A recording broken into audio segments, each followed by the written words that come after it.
NBC News. This is Today with Bryant, GUMBEL, and Katie COURIC, live from Los Angeles.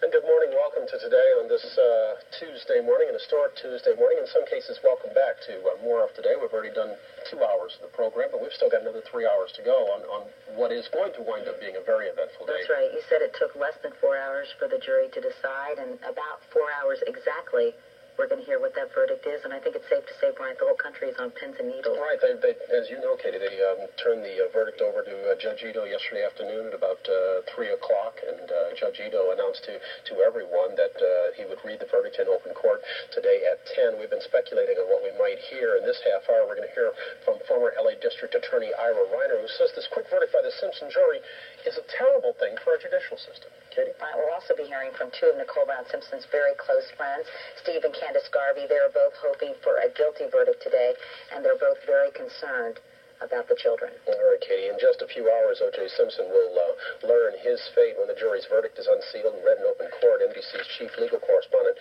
Jack Ford, can explain the possibilities. All right, Jack, 10 a.m. hits. What happens? Jurors come back into the courtroom. They have a signed verdict sheet already that has been sealed during the course of the night. That gets turned over to Judge Lancito, and there'll be an announcement in open court. The jurors find the defendant guilty or not guilty on each of the 2 counts. If there's an acquittal, is O.J. a free man? Walks out the door. Literally packs up his stuff. The judge will say, "You're free to go." He packs up his stuff and walks out the door and goes home. Yeah. Now, people don't understand. Civil suits pending, though, right? People don't understand. A lot of people, you and I have talked about this before. There is no prosecution appeal. If these jurors say not guilty, not guilty, can't retry it. But you're right, there's still civil suits pending, and interestingly, those would still go on. He could be found not guilty of both of these charges and still have to go through a civil suit trial, which is, again, just for damages. He's not held in jail, he's not held in custody, but a jury could, I'm not saying they would, different standards of proof, a jury could say, okay, we're finding you financially responsible for these losses, but it would be up to that jury. Now, if he's found guilty, automatically he'd be financially responsible. The only question would be how much the damage is. All right, if he's found guilty, what happens next? If he's found guilty, Judge Lancito would set up a sentencing hearing within 28 to 30 days or so. There would then be a pre-sentence report prepared. Everybody come back into the courtroom. Victims' families have an opportunity to be heard at that time. At that time, not today. Not today. Not until a sentencing hearing takes place. They'd have an opportunity to be heard, and then a judge, depending upon what sort of convictions there were, first as opposed to second degree, the judge would impose a sentence. If he's found guilty, is an appeal announced today?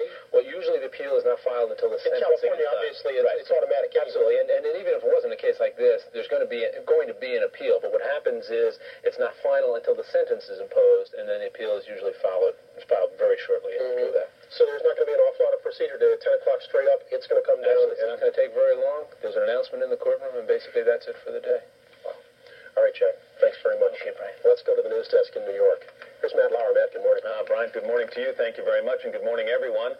A long overnight wait is nearing an end for O.J. Simpson, his lawyers, the prosecution, Judge Ito, and the world. The decision it took the jury less than 4 hours to make will be revealed 4 hours from now. NBC's George Lewis was in the courtroom.